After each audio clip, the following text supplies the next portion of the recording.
आदरणीय सूत जी कहते हैं कि अर्जुन तो ऐसे रम गए द्वारिका में कि उनको कुछ भी याद नहीं है। हस्तिनापुर, इंद्रप्रस्थ कुछ भी स्मरण रहा ही नहीं।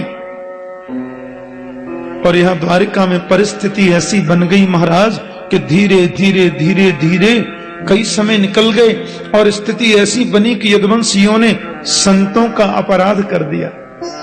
विश्वामित्र, असित, कण्व, दुर्वासा, भृगु, अंगिरा, कश्यप, वामदेव, अत्रि, वशिष्ठ और नारद, ये संत लोग बैठे थे। धुना लग रहा था। बच्चों ने वो पोटला बांध करके पेट पर साम के उनकी मजाक उड़ा दी। संतों ने यदुवंश के विनाश होने का शाप दे दिया। जीवन में प्रयास ये करो कि दुआएं सबकी ली जाए, बद्दुआ किसी की नहीं। इसलिए महापुरुषों के सन्मुख जब भी आओ उनको नमन करो, उनके सामने झुको। हमारा ऐश्वर्य बढ़ेगा, श्री वृद्धि होगी, यश की प्राप्ति होगी। संतों को नमन करना चाहिए। बच्चों से गलती हो गई, यदुवंशी राजकुमारों से अपराध हो गया और लौह पिंड को पीसकर उन्होंने समुद्र किनारे डाल दिया। वो किनारे आकर एरिका नाम की घास पूरे जंगल में फैल गई और यदुवंशियों में झगड़ा शुरू हो गया, एक दूसरे को मारने लगे। कहते कि अर्जुन वहीं हैं, कृष्ण बलराम जी बचाने दौड़े, किसी ने सुनी नहीं और लड़ते लड़ते पूरे यदुवंश का विनाश हो गया। बलराम जी शेष बनकर के क्षीर सागर में चले गए और हमारे गोविंद भी किसी को निमित्त बना करके अंतर्धान हो गए। प्यार से बोलो जय श्री कृष्ण।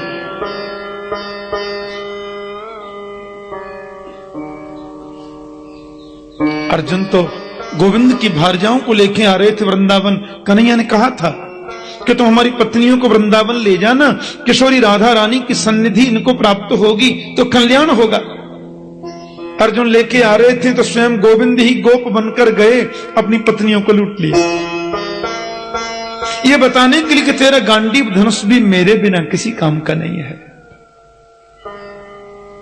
अर्जुन को तो ऐसा लगा जैसे हम लुट गए। यहां परीक्षित बड़े हो रहे हैं।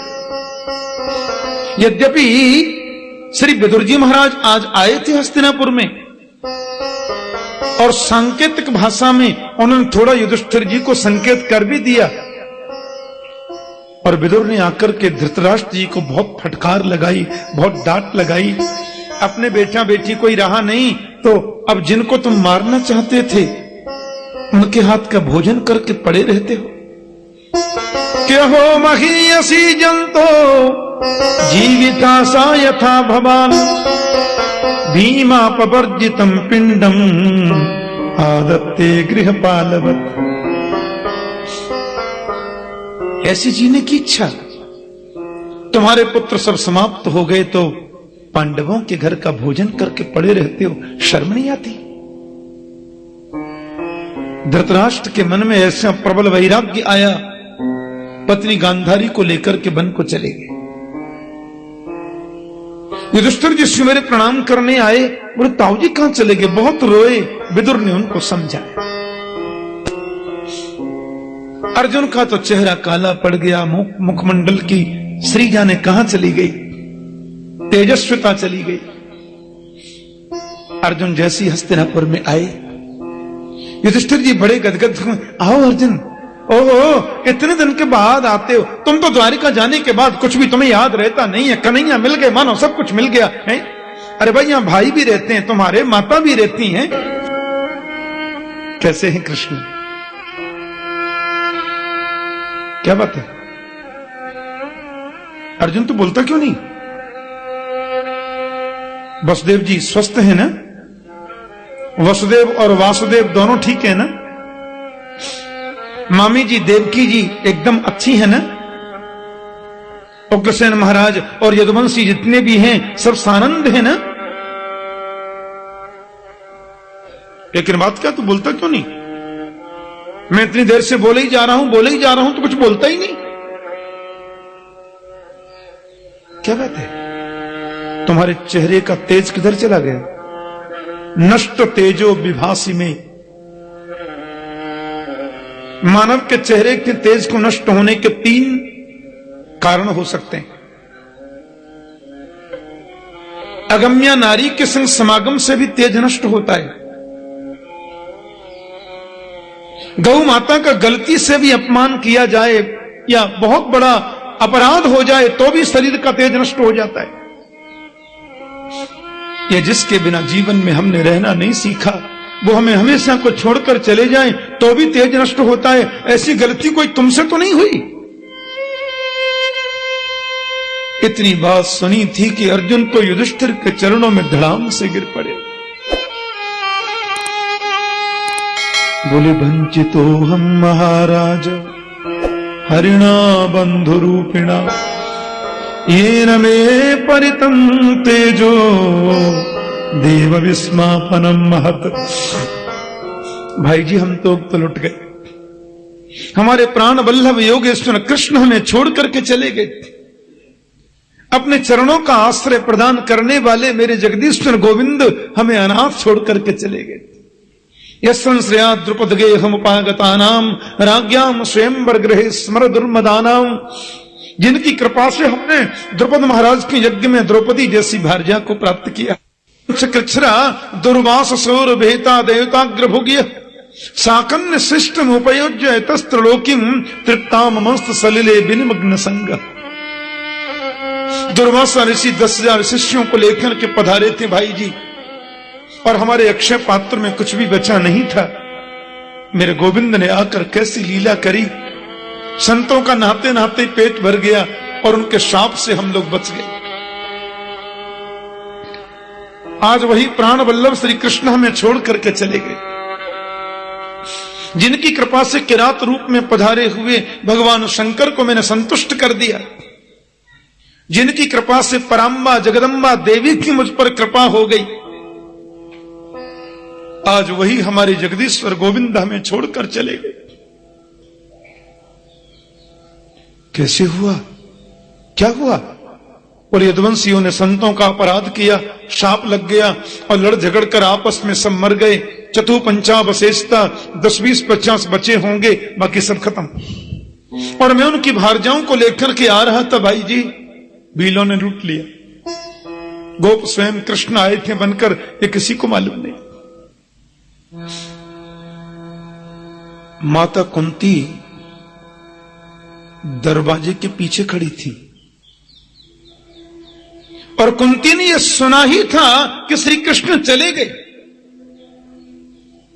धड़ाम से जमीन पर गिर पड़ी और 1 मिनट में प्राण निकल गया, मर गए। कृष्ण के वियोग को माता कुंती बर्दाश्त न कर सकी। युधिष्ठिर बोले अर्जुन से, अरे भोले भंडारी, इतने दिनों के बाद तू द्वारिका से लौटकर आया भी तो यह अप्रिय समाचार लेकर के आया। रोते रोते माता के संस्कार किए और पांडवों ने निश्चय कर लिया। युधिष्ठिर बोले जब गोविंद ही इस भूमि पर अब विराजमान नहीं है तो हम लोग रह करके क्या करेंगे।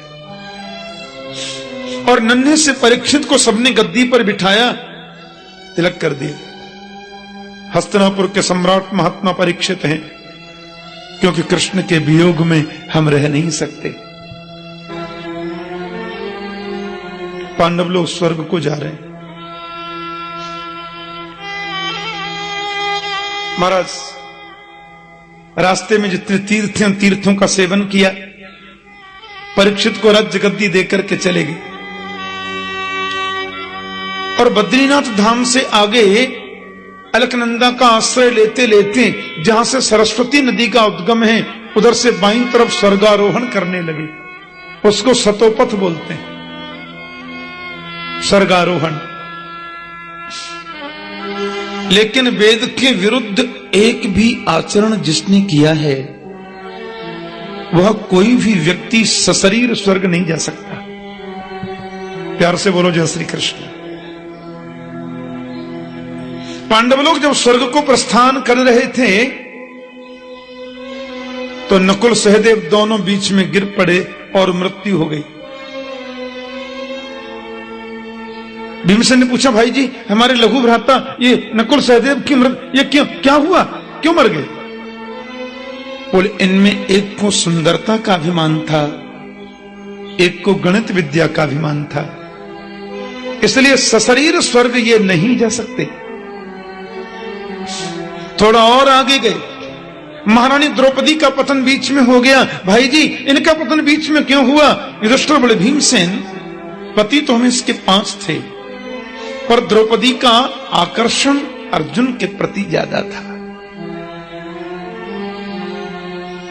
इसलिए द्रौपदी भी सशरीर तो नहीं जा सकती। थोड़ा और आगे गए, अर्जुन भी गिर पड़े। भाई जी, हमारे भैया अर्जुन क्यों गिरे? बोले, अर्जुन को गांडीव का बड़ा अभिमान था, और गांडीव के अभिमान में आकर एक बार तो इसने कृष्ण के लिए भी बहुत आदर सूचक शब्द प्रयोग नहीं किए थे। एक बार तो अर्जुन ने यहां तक कह दिया था कि नाहम संकर्षणो ब्रह्मन् न कृष्णो कार्ष्णिरेव च अहं वा अर्जुनो नाम गांडीवम यस्य वैधनो। पंडित जी से बोले, पंडित जी, मैं कृष्ण नहीं हूं, मैं बलराम नहीं हूं, मैं प्रद्युम्न अनिरुद्ध भी नहीं हूं, अहं वा अर्जुनो नाम, मैं अर्जुन हूं महाराज, गांडीवम यस्य वैधनु। अहंकार हो गया था इसे। यह मनुष्यत्व में दुर्गुण है, और यह सशरीर स्वर्ग नहीं जा सकता। थोड़ा और आगे गए तो भीमसेन भी लड़खड़ा कर गिरे, और मरते मरते पूछने लगे, भाई जी, मैं बीच में क्यों मर जाऊं, मेरे लिए तो बता दो। हंसकर बोले, तुम बहुत ज्यादा खाते थे। बोलो जय श्री कृष्ण। यावत भियेत जठरम तावत सत्वम ही देहि नाम, भागवत में लिखा है। भागवत में ये मंत्र है, यावत भ्रियेत जठरम तावत सत्वम ही देहि नाम अधिकम योभिमन्येत सस्तेनो दंडमर्हति। जितने से अपना काम चल जाता है, उससे ज्यादा की इच्छा यदि कोई रखता है, सस्तेन, वो चोर है। स्तेन चोर को बोलते, और दंडमर्हति, वो दंड का अधिकारी। भीमसेन चले गए। अब शरीर के सहज स्वर्ग में तो केवल युधिष्ठिर जी महाराज जा रहे हैं। थोड़ी दूर ये पहुंचे ही थे कि यमराज के दूत इनको पहले नरक में ले गए। अरे भाई सुनिए, हमको नरक में क्यों लाए हो? बोले, आपने अपने जीवन में एक बार झूठ बोला था। नहीं, मैंने तो कभी नहीं बोला। एक बार बोला था आपने, याद करो। अश्वत्थामा हतः नरोबा कुंजरोबा।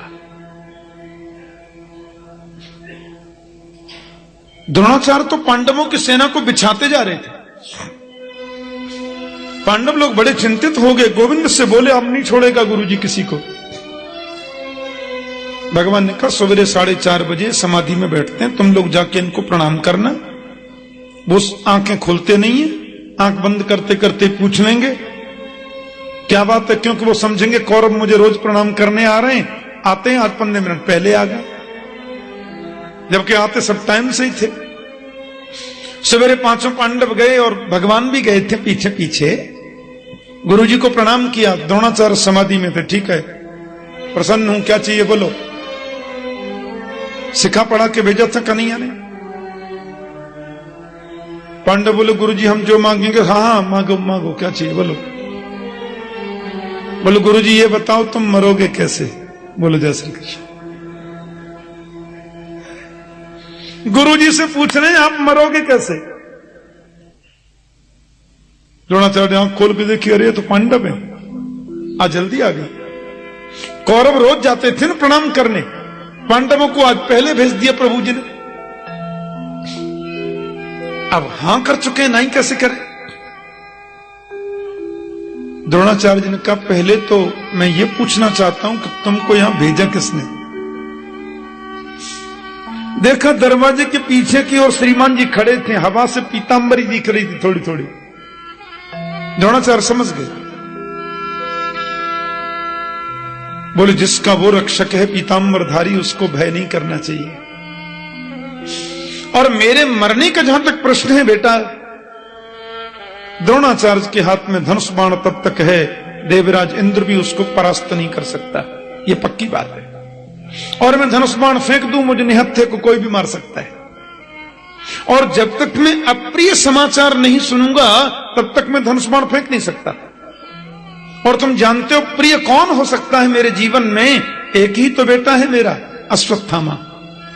उसका अप्रिय मैं बर्दाश्त नहीं कर सकता, यही मेरी मौत का कारण हो सकता है।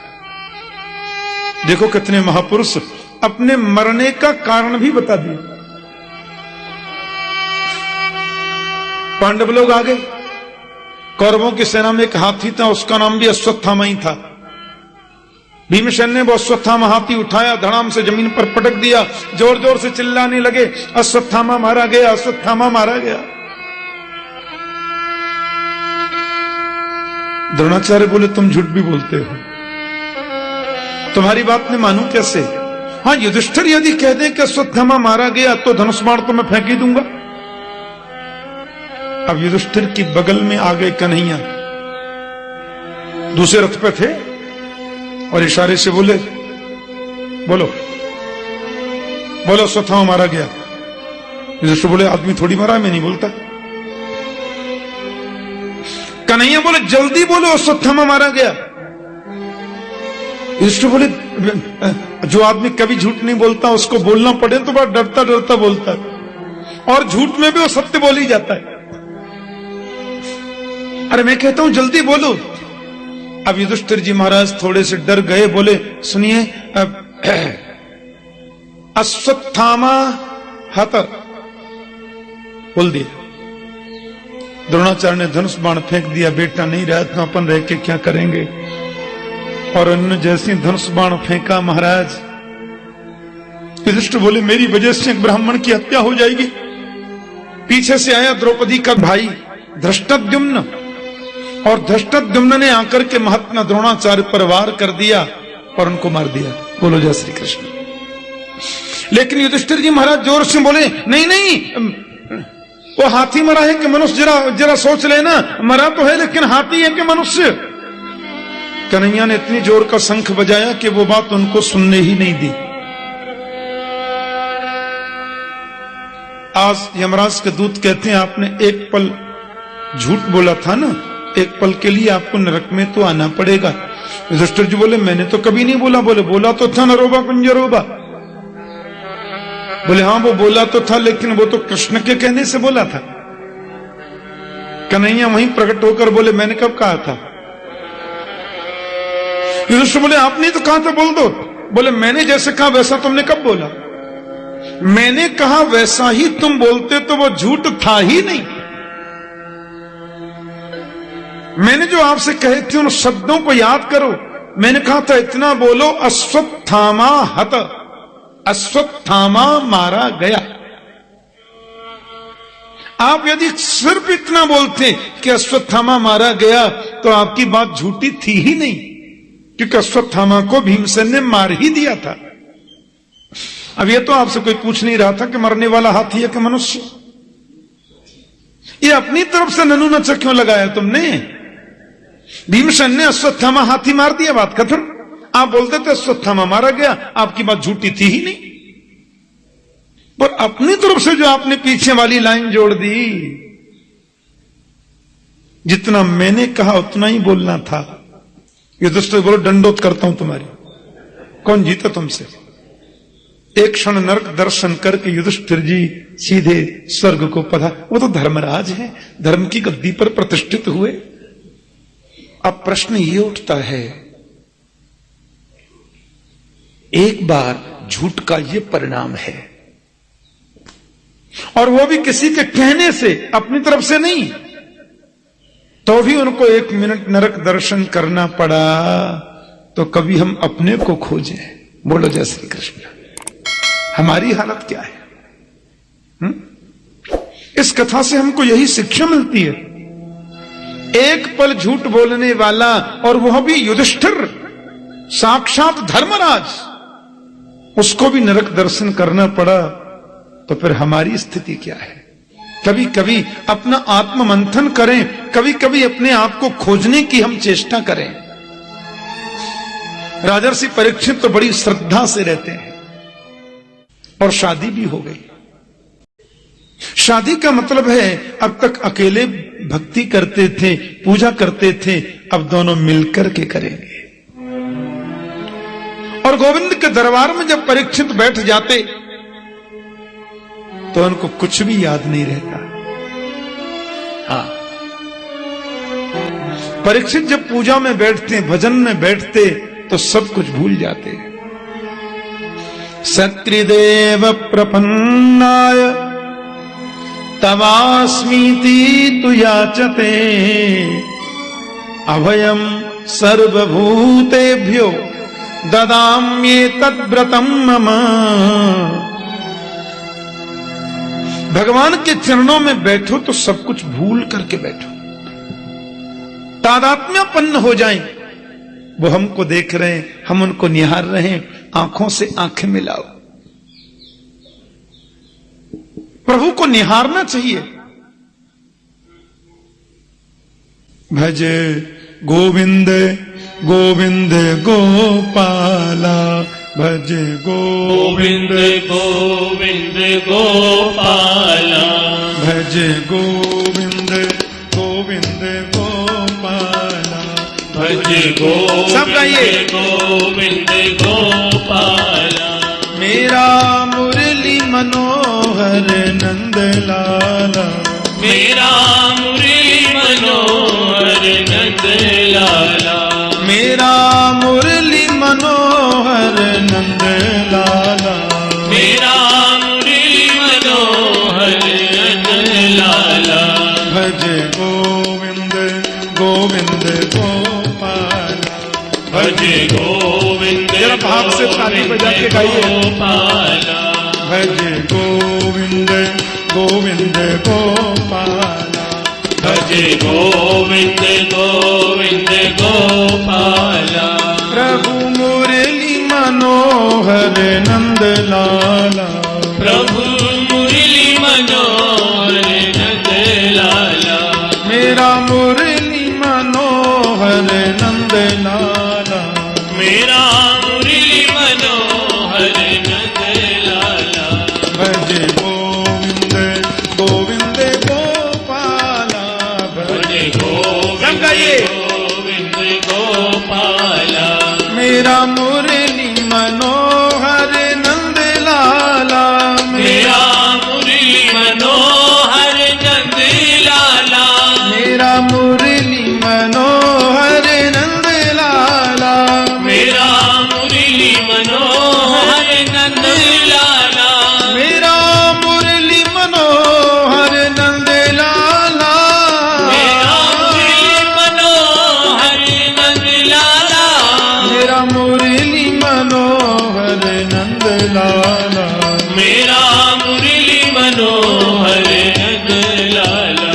भज गोविंद गोविंद गोपाला, भज गोविंद गोविंद गोपाला, भज गोविंद गोविंद गोपाला, भज गोविंद गोविंद गोपाला। वृंदावन धामनी को, ब्रज को, विश्रामनी को, श्यामा और श्यामनी को, मंदिर आनंद को, काली धाननी को, यमुना को, नीरनी को, रेणुका को, खाननी को, साधनी को, कंद को, राधा कृष्ण कुंडनी को, वृंदावन चंदनी को, राधा कृष्ण कुंडनी को, भक्तन को संगनी को, गौर श्याम रंगनी को, अंग युग छंद को, नील पीत कटनी को, बंसी बट तटनी को, ललित किशोरीनी की नटनी को, नंद को। गोविंद गोविंद गोपाला, भज गोविंद गोविंद गोपाला, भज गोविंद गोविंद गोपाला, भज गोविंद गोविंद गोपाला।